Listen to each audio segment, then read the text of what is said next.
Halo, yuk kita mulai dengan Origins of the Field. Seperti yang sudah kita ketahui bahwa psikologi sendiri mempunyai sejarah yang amat panjang, serta kaya dengan banyak lika-liku pro dan kontra di dalamnya. Psikologi klinis sebagai salah satu cabang ilmu psikologi juga memiliki sejarah yang sangat kaya, namun masanya tidak sepanjang perjalanan psikologi. Dalam beberapa dekade terakhir, psikologi spesialis klinis mempunyai ketenaran yang amat besar di kalangan profesional psikologi serta orang awam. Jika kita mendengar profesi psikolog saja, kita langsung berpikir hal-hal yang menyangkut psikoterapi yang merupakan ranah psikolog klinis. Lanjut ke early pioneers atau awal permulaan. Sebelum adanya ilmu mengenai psikologi klinis diciptakan, banyak individu di berbagai belahan dunia memunculkan ide serta membuat perubahan positif dalam kehidupan orang-orang yang sakit secara mental. Sekitar tahun 1700 sampai 1800-an di berbagai belahan dunia termasuk belahan bagian barat, orang yang sakit secara mental dianggap sebagai suatu karma atau konsekuensi atas tindakan yang tercela. Mereka juga diperlakukan sangat buruk serta dianggap kerasukan roh jahat atas sakit mental yang dialami. Dengan kejadian-kejadian tersebut, banyak individu yang berasal dari berbagai latar belakang profesional dari Eropa dan Amerika Utara mengambil tantangan untuk memperbaiki cara anggapan dan perlakuan masyarakat terhadap orang yang sakit secara mental. Melalui upaya yang dilakukan, belahan bagian barat akhirnya mengetahui serta mengadopsi pendekatan baru yang jauh lebih manusiawi terhadap orang sakit jiwa. Prestasi ini dilakukan oleh beberapa perintis berikut. Yuk disimak. Perintis pertama, William Tuke.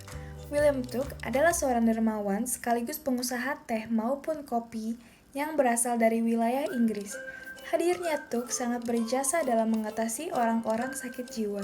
Di tanah kelahirannya tersebut, Tuke mendengar kondisi menyedihkan mengenai perlakuan masyarakat terhadap orang sakit jiwa.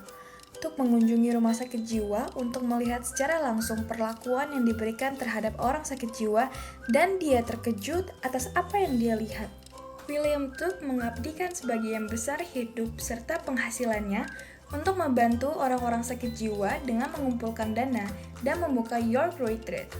Tuke membangun York Retreat dengan tujuan menjadi pusat rumah perawatan di mana orang sakit jiwa akan dirawat serta diperlakukan dengan baik dan lebih manusiawi. Pasien diperlakukan dengan sangat baik seperti diberikan makanan yang bergizi, olahraga serta menjalin komunikasi atau berinteraksi dengan staf York Retreat.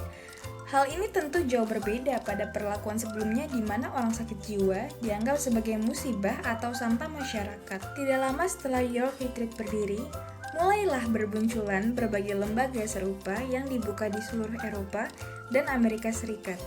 Setelah William Tuke wafat, anggota keluarga Tuke terus terlibat dalam pengelolaan York Retreat dan gerakan peningkatan perawatan individu yang sakit jiwa.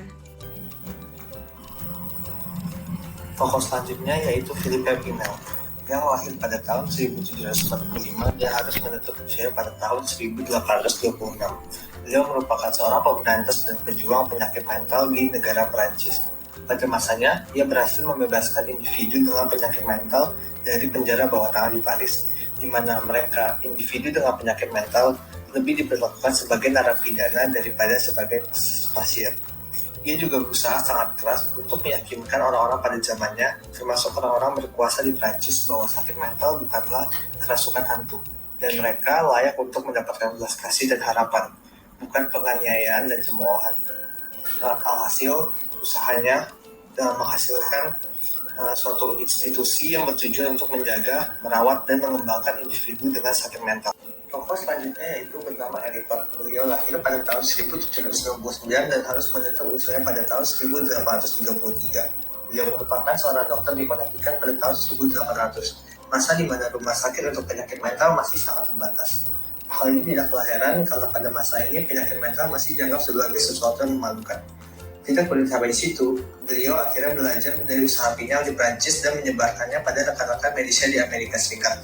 Alhasil, ia berhasil mendirikan institusi bernama The Reverend di Hartford, Connecticut pada tahun 1824. Sebuah institusi yang merawat memperlakukan pasiennya dengan manusiawi dan bermartabat, serta mengutamakan pengembangan kekuatan pasien dibandingkan melemahkannya. Di sini para pasien juga diperbolehkan untuk ikut andil dalam keputusan pengobatan mereka sendiri. Keberhasilan Todd akhirnya membuahkan institusi serupa mulai dibangun di negara bagian Amerika Serikat lainnya. Selanjutnya itu Dorothea Dix yang lahir pada tahun 1802 dan harus menutup usia pada tahun 1887. Terlepas dari usaha Todd, ternyata perlu diakui bahwa rumah sakit untuk penyakit mental di Amerika Serikat masih sangat terbatas. Hal ini dapat dilihat dari adanya individu dengan penyakit mental yang harus dikirim ke penjara sebagai upaya untuk menunggu dan mencari lembaga sosial yang dapat menampung mereka. Kebetulan, pada tahun 1841, Dorothea merupakan seorang guru sekolah minggu di penjara Boston. Di sana ia melihat bahwa banyak narapidana yang berujung di penjara bukan karena hal kriminal, melainkan karena penyakit mental. Hal ini yang pada akhirnya membuat Dorothea mengabadikan hidupnya untuk meningkatkan kehidupan dan pengobatan pada penyakit mental. Hal ini dia lakukan dengan berpergian ke kota demi kota, mengumpulkan data tentang pengobatannya terhadap penyakit mental, kemudian memperlihatkan datanya kepada tokoh masyarakat sekitar dan membujuk mereka untuk mengobati atau memperlakukan individu dengan penyakit mental lebih manusiawi. Alhasil, usahanya ini menghasilkan pendirian lebih dari 30 lembaga negara untuk orang sakit mental di seluruh Amerika Serikat. Berikutnya ada Leitner Whitmer dan terciptanya psikologi klinis. Leitner Whitmer lahir di Philadelphia dan ia menerima gelar doktor dalam bidang psikologi pada tahun 1892 di Jerman. Pada saat Whitmer menerima gelar doktor, psikologi pada dasarnya adalah disiplin akademis. Hampir tidak ada fungsi terapan yang menjadi ciri bidangnya saat ini. Singkatnya, psikolog tidak mempraktikkan psikologi, mereka hanya mempelajarinya.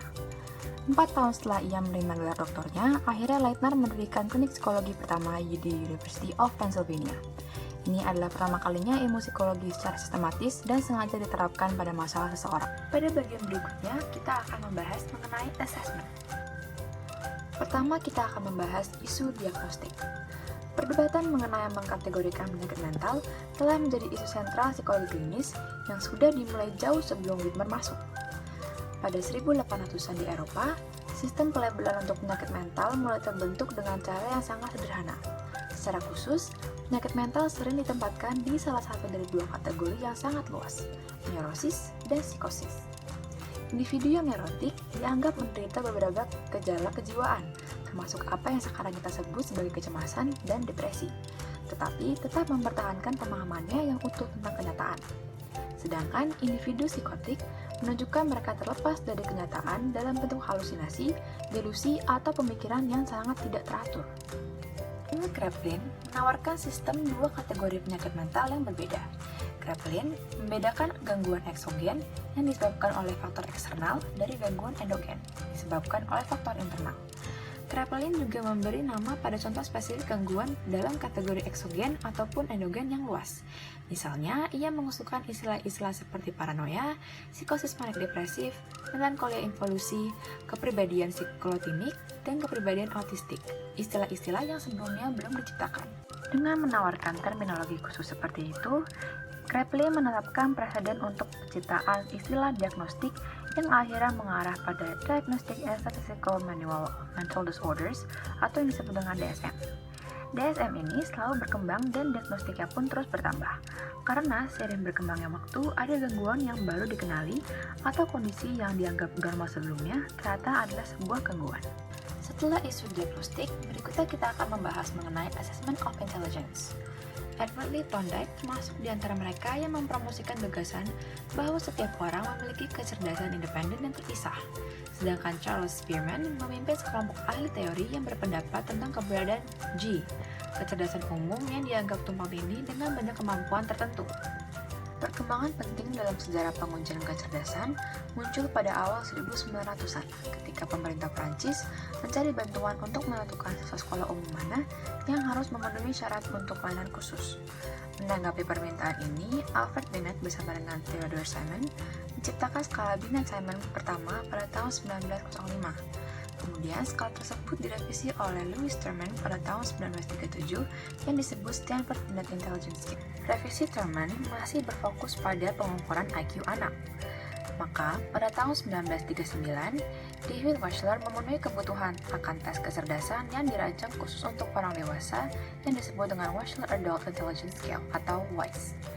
Istilah tes kepribadian pertama kali digunakan oleh James McIntyre pada tahun 1990, saat itu istilah tersebut digunakan untuk merujuk pada tes dasar kemampuan seperti waktu reaksi, memori, dan sensasi atau persepsi. Dua dekade pertama abad ke-20 hanya sedikit yang memiliki dampak signifikan. 21, Hermann Rorschach menerbitkan tes yang memiliki dampak signifikan selama bertahun-tahun. Metode Rorschach didasarkan pada asumsi bahwa orang akan memproyeksikan kepribadian mereka ke stimuli yang ambigu atau samar. Karenanya, cara individu memahami noda sesuai dengan cara mereka memahami dunia di sekitar mereka. Ada Christiane Morgan dan Henry Murray yang menerbitkan Thematic Apperception Test pada tahun 1935. Peserta tes menanggapi kartu yang menampilkan stimuli ambigu. Ada juga Incomplete Sentence Blank karya Julian Rotter, tulis oleh Stark Hathaway, tes kepribadian objektif, tulis oleh Stark Hathaway, dan JC McTeague, tulis oleh Stark Hathaway, dan JC McTeague, tulis oleh Stark Hathaway, tulis oleh Stark Hathaway, tulis oleh JC Hathaway. Ketika pertama kali diterbitkan pada tahun 1943, terdiri dari 550 pernyataan benar atau salah.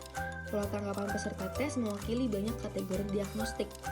Tes ini tidak hanya dapat membantu psikolog mengkategorikan klien melalui penggunaan skala klinisnya, tapi juga menggunakan skala validitas untuk menilai pendekatan peserta tes terhadap tes tersebut.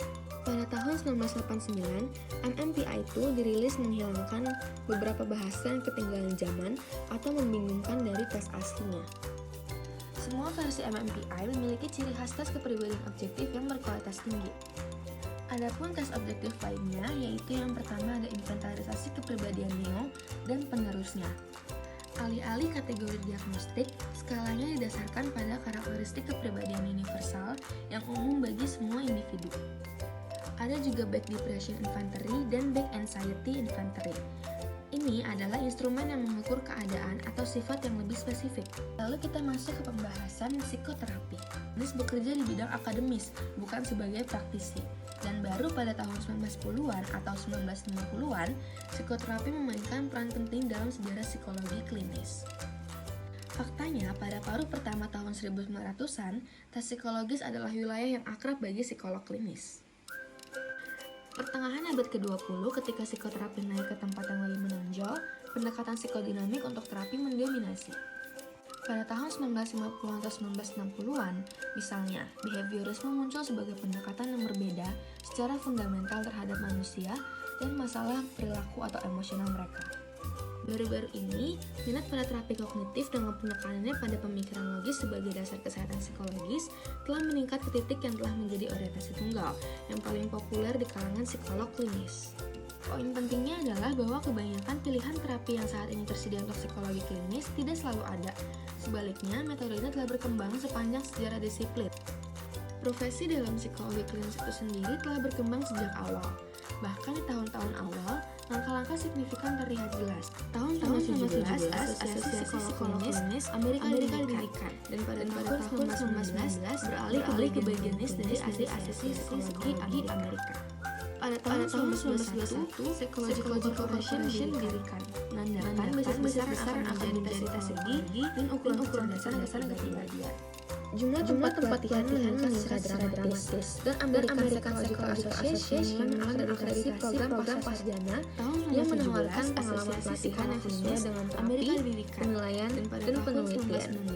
Beralih ke bagian tahun 1949, konferensi Boulder yang bersejarah berlangsung. Pada mana direktur pelatihan dari seluruh negeri sepakat bahwa praktik dan penelitian adalah aspek penting dari pelatihan psikologi. Tahun 1950-an menghasilkan lebih banyak bukti bahwa psikologi klinis adalah profesi yang sedang berkembang. Pendekatan terapi berkembang biak dengan pendekatan perilaku dan humanistik. Lalu pada tahun 1953, APA juga menerbitkan edisi pertama kode etiknya dengan diskusi signifikan tentang aktivitas klinis.